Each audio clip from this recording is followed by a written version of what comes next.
So we're back, and now there's a lot of confusion between an executive. So Jeff Chi, are trying to call him a promoter, yet he could be an executive or a manager. And then we have a manager, Dorothy, and then they say there's another promoter, Balam, an event promoter.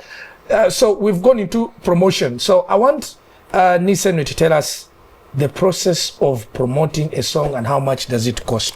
So you have a song with you and Spice Diana, and even I love your two jams. They're fantastic on my playlist. Killer Portion. Yeah, Killer Portion. Not that you're my friend, but I like, thank you. I like them. They're good. They're good. So how did you then promote Killer Portion? Okay, so what Jeff was clarifying was the difference between the managerial role and the promotional role. Yes. So people here confuse event organizers to define the word promoter. That's wrong. Yes. A company, which is a record label now, like Swans Avenue, does both the management role and promotional role. Yes. Yes, so there's that sort of arrangement. And then there's... If you're signed to Swans Avenue, TNS, the ones that we know, they record your song, the video, and they promote. They promote the brand. All the rights, you're just a neighboring whatever. I don't know. I don't want to talk about people. But I'm talking about you, who is not signed to a record. Okay, so here it goes. And exactly this is what even the management, the labels will have to do. First of all, you create the art, the works. Yes, you have the song. The works, you make the arrangement. You say this is now ready to go out. Yes. You create a plan, promotional plan. Yes. Of course, the plan will include a budget. Yes. Now you say, let's go. Usually you need like a song, like on average, you need like what, 10 million? To promote a song to get up there like Love Potion? You know, it depends. It depends on your budget. Yeah. It depends on your budget, really. There's no specific, there's no spectrum for that. So, we start. So you start. The first step is distribution. Yes. Distribution. There's a budget for distribution. And the reason why I say it depends on your budget. Some people like the Nigerians put in thousands of dollars, tens of thousands of dollars for just to distribute. To be on playlists and what and what. Playlists on Apple Music, iTunes, Google, and they Google, they are there. If you open your iPhone and you go to Apple Music right now, and you click and the app opens, on the dashboard, there are people that you're going to see. Notable ones is Kanye West and there's Kanye West and Burna Boy. So Burna Boy will present the African playlist. Then there's Kanye West, apparently, because he has an album, Donda, which is coming up, so he's trending. So now, to be part of that dashboard, there's a budget required for you to do that. Now that's distribution. You have distributed your works and your works up onto the platforms. But now locally here okay. Kati echa CD ekyo twakikolanga emabega wali simanyi oba abantu bakyakikola really because nze ndudde nolaba ku CD CD physical CD ne tape kati ba flash bawuli kati tukosa flash ate oyo tewetaaga namuwa flash okitegeera asobola okufuna music online oba n'omweza email n'afuna oluyimba WhatsApp. So basically ne flash nazo zigenda zibeera irrelevant. If I have DJ Young Money's number and contact, I'll send him an email and nalaba Nins has a new one. He sent me a lot of I've started blocking people as well. So now that's the distribution. The distribution ensures that your music has reached the platforms for marketing. So ku TV nomanya NBA so inayo Katsi Douglas Rwanga noba waye 10 bichi nzija. So once you have ensured that you are sure that DJ Young Money at NBS has your music. So NBS has your music. Yes. Then you go into the budget. And this is reality. Yes. Young Money receives like 1,000 songs in a month. Yes. Now you're trying to buy. Now you're trying to buy a priority place. among the 100 people that have submitted their works. That's literally what you're trying to do. So you get young money like, yo, what's up? Then you speak that language. And that language is what affects the budget. Yes. You must have a budget for that. Okay? You are not going to assume that you have works or and then young money is simply going to pick on that because it's good, and there are 1,000 songs that are good or much even better. Yes. And you see, this is done in every trade. But you need a lot of money. There are many DJs now. Eh? You know, it depends. It depends. You don't need everyone. You don't need everyone. There are people that like Chameleon, Palazzo, when their when their songs are there, DJs will play it minus being paid. You don't know. You don't know about that. Okay. You don't know about that. You will claim young money. Some people they still call and say, They do. Exactly. You have to reach out. Hey, okay. There is this thing. If Young Money plays my song on a repeat, yes, that creates an assumption that we are like Abadewa Nins, or Nins Henry's song is just too good for that guy not to play it. But then there are stations that have systems that are really so. Like Capital, like you can't bribe Capital, them. Capital has a system that does research into a song before they accept it on their playlist. Yes. It's not about whether you submitted it there. Or you're bribing them. They look around and listen around. What is trending? They know their system. What is trending? They don't play a song from day one. Are they playing your music? I've never had a song play on Capital. Never. And by the way, that's about 80% of the artists in the mainstream industry. Yes. They will tell you they've never had a song play on Capital. Yeah. Because once your song gets there, they'll play it until they'll play it there. And I love that system. Yeah. I love so it gets you to work hard. So by the time you achieve that space, then you know, okay, so now we're indeed. But of course, there are factors to that. Yes. There are ways way back. I had friends in Capital who used to tell me that, you know what you have to do, come and engage with these people, George, make them friends, and then so when we normally have parties, weekend end of year parties, you can come and perform. So you create a rapport with them, and then that will help you. So that is also the other language that I was talking about. For them, it may not involve you really getting to your pockets, but you are creating a relationship. That means if you achieve airplay there, it's not on merit.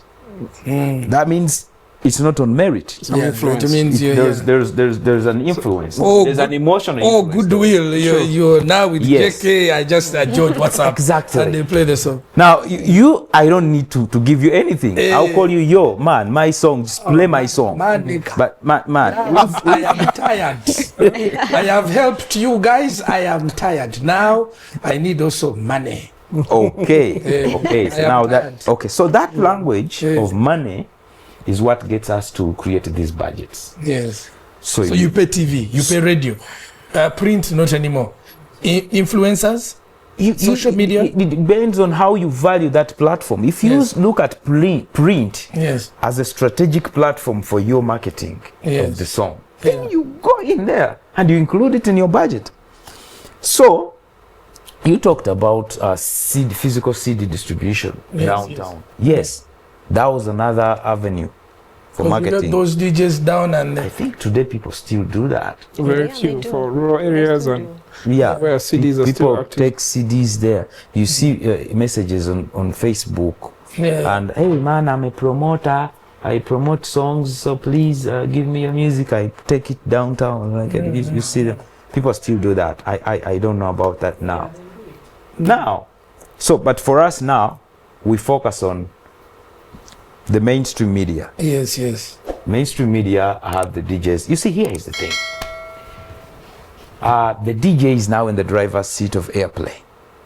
Yeah. That's one thing to understand. Because it's no longer, because back in the day, the jam agent and what, I'll be the guy to select the music. Good. But now most shows have DJs. Yes. So now, because before the DJ was in the discotheques. Yes. Okay. Now they're on the the TV. DJ was in club and genois. In the bars, they would put music plays by itself, and people drink. Okay. The DJ crossed from the club to the bars. He sat there, and now you cannot operate a bar without the DJ.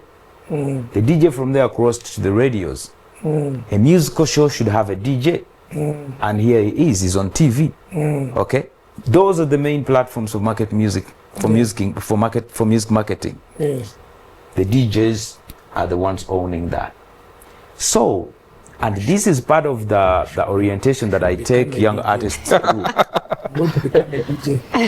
Please, young man, next week don't come. I'll be the one there. So part of the orientation that I take young aspiring artists through when they come to me and they want a breakthrough is to identify content that resonates with the DJ's priorities. You must create a song that will get a place on the DJ's playlist.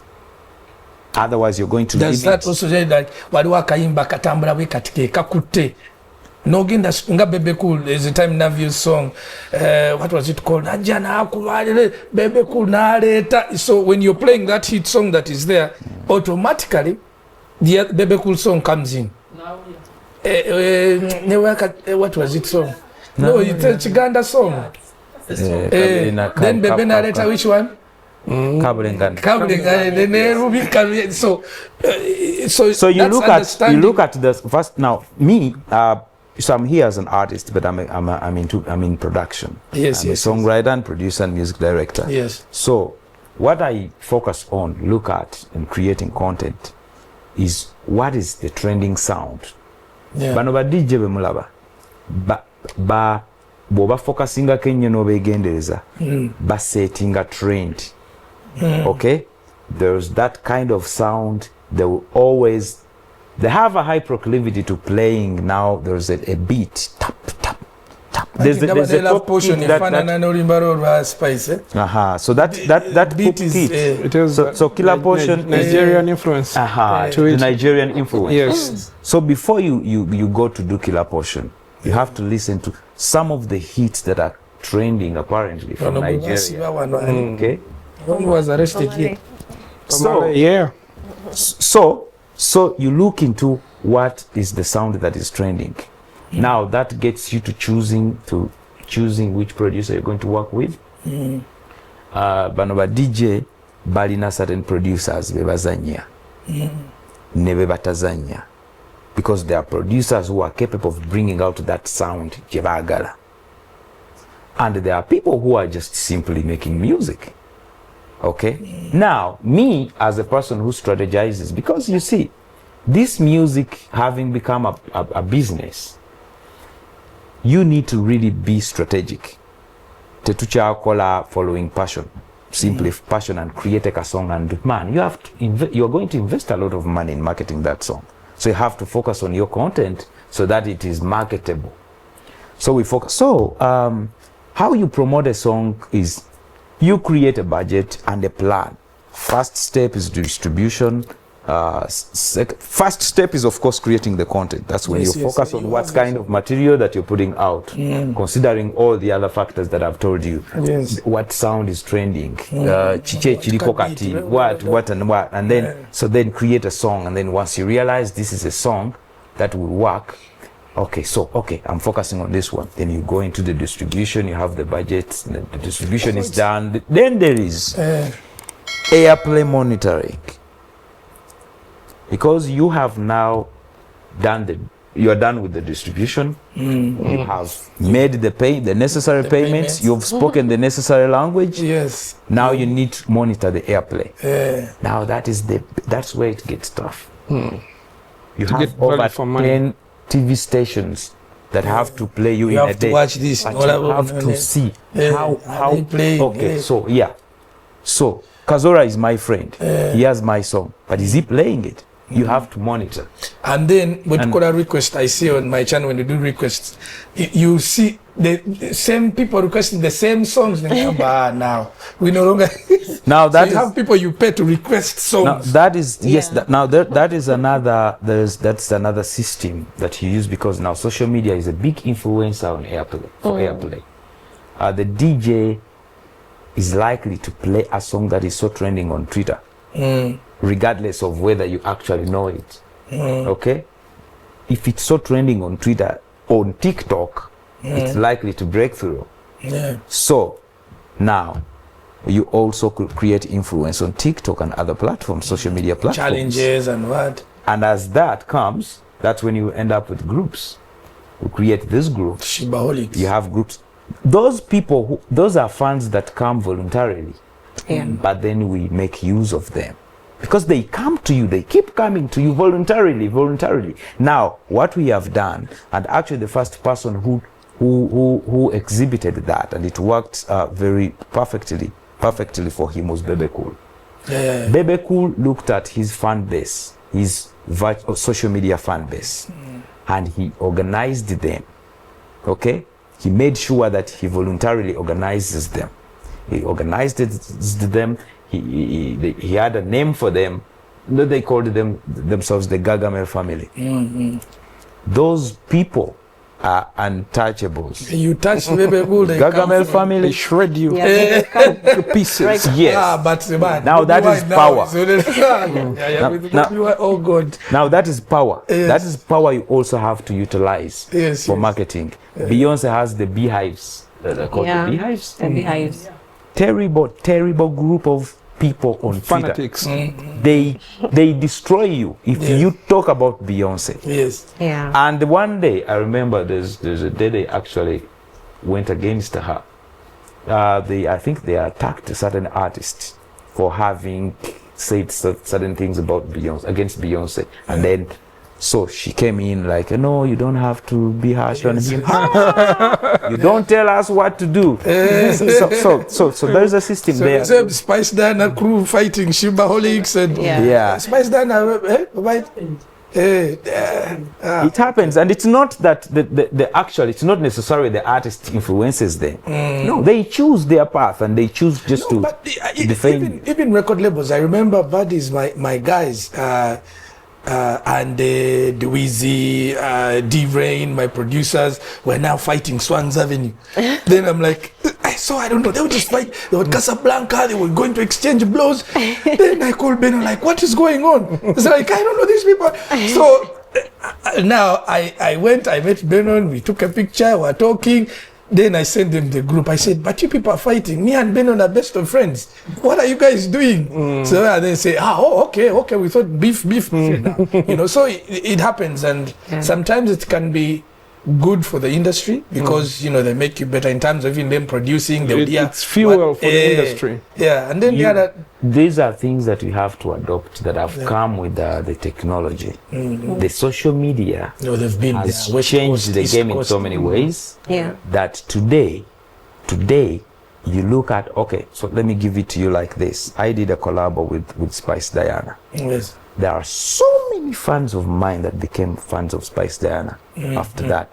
And there are so many fans of Spice Diana that became automatically fans of Nites Henry. Yes. So when you go against Nites Henry today, you are likely to have so many Spice gadgets. The Spice gadgets are coming at you for that. Yes. And you see that and that takes back to the importance of synergy that we were talking about. The day these fans, because these fans bantu tubakozesa bukozesa, literally we manipulate them literally. So you use your brains. Bwokwatagana bobera nga yegwe Nites Henry, okay, no kwatagana ne Chameleon obani. The fans ba Chameleon, they become your fans in a way, and your fans become Chameleon's fans in a way. Yes. So that means that those are the fruits of a synergistic movement. The collaboration. Yes. Working together produces those kinds of fruits. Boba fans bagala nnyo kulaba ngo abayimbi bakolagana. Let me tell you, Kanye West did an album listening party. When you talk, you not finish. So, a discussion again today about music. There's a lot that we can discuss and a lot that you can learn. And running out of time, Dorothy, thank you so much for coming.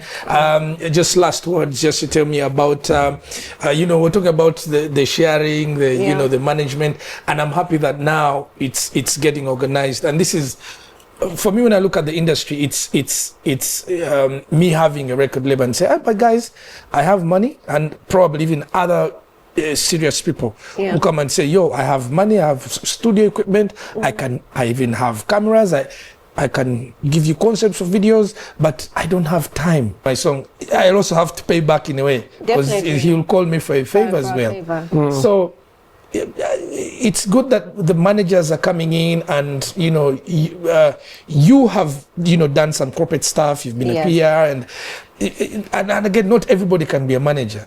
Yeah, true. Because there are people who are good at. I always say that Jeff has a good ear. When someone listens to 1 million songs and says, "This is the song," yeah, and also something that I was good, but you may not be good at that.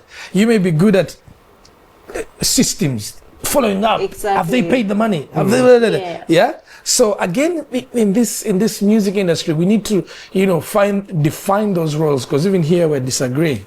We didn't know who the promoter is. We know the manager. So, true. But I'm happy that we're taking the steps, and eventually, the mistakes that we make, the challenges, eventually, we'll come up with something to start with. Yeah. And the beauty about management, sometimes people don't understand what we actually do. As a manager or a management company, what I do, if I find an artist and I'm like, this person has talent, or if an artist does come to me, it's like, I'd like to work with you. Yes. I'm responsible for your business. For the music business. Yes. That means, it doesn't mean that I'm going to do everything. We are going to set strategies, like I was talking about. We do a roadmap, and you're like, so who do we need on our team? I don't need to do everything. Yes, so do we need someone who's good at writing if you're not a writer? Yes. Do we need a good producer? Who do we talk to? Yes. Do we need someone to do promotions for us? Yes. So we create a team around the artist. Yes, yes. To make sure that they're successful. Like, it's a real business, but we are heading the business. Yes, yes. So, and if there is a record, if you realize, in most countries, there's a record label, but an artist must always have their own manager or management company. They do the financing, they do the marketing and all that, but the manager has to be present. Why? Because they have to be responsible for this career. Yeah. Do artists respect you? The artists I'm working, yes, they do respect me, because the first thing I have, because I'm a professional, and that's one of the things that I'm really vying for this industry. Like, we have to be professionals. We have to respect the business.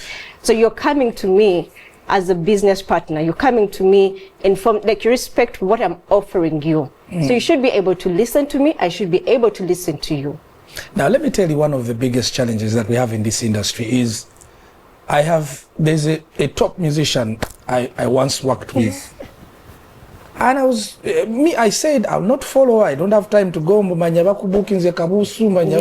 have that time. Yeah. But for boardroom politics, take me in any meeting, in any boardroom, in any part of the world. Even if Jay-Z is there, even if who is over Kanye, over MTN CEO, take me to any boardroom. I'll represent you very well, and I'll get a good deal. Yes. And I got some good deals. Yeah. But there was no respect. I would look for this artist and I couldn't find him. They paid me $10,000 for this guy to perform, and I couldn't find him. I said, I'm going to be killed one day. That was not your role, JK. An artist's management team should include, that is a specific You role. Call even the one who is in charge of him, and I said, Simani guy wali. But let me tell you, a guy that has, an artist has to be manageable. Yes. And I'll give you an example why Diamond is very, very successful. Diamond has 2 managers he respects fully.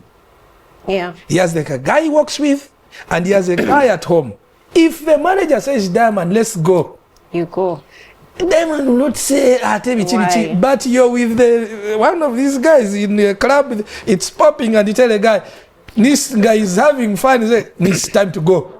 Tomorrow we have a flight at 7. How will he go? And because, like I said, before people did not understand that music is a business.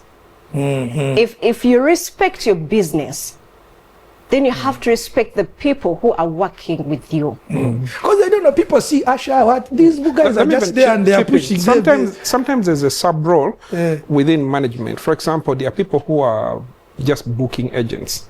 There was a time when I was a booking agent for Two Face, for East Africa, but I was working closely with the manager.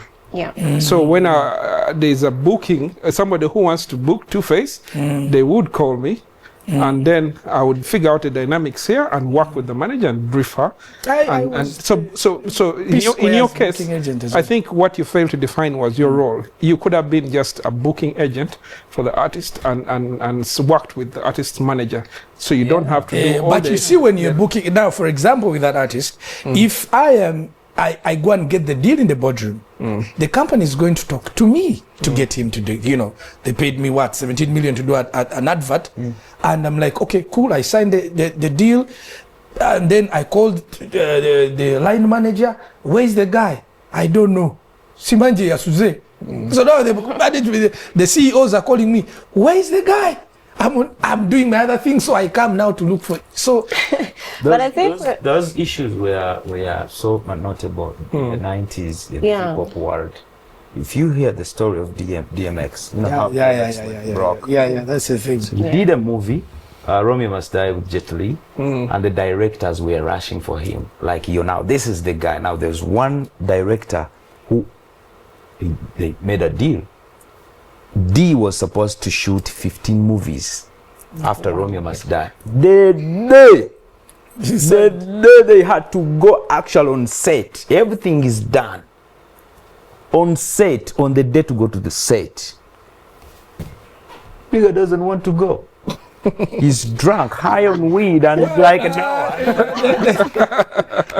Fortunately, those are changing, and hopefully the new artists that are coming up are going to be manageable, because the moment you see, the Michael Jacksons of this world and what, there are always people behind, pushing them. Watch documentaries of Clive Davis, even watch there's several documentaries of, the legends, that you can learn how these guys have pushed their industry in America by having godfathers that they respect and just, go on and, make things happen. But, we're hopeful that our industry is going to be successful. And once they come as one body, and, we're all working together, people that have been in the industry, we can as well help, in boardroom politics, where we can sit and, discuss big deals for these artists. So from me, JK, Dorothy, Jeff, and my brother, Nis, thank you so much for coming through.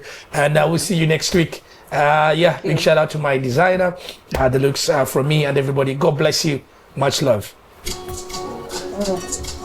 Yeah.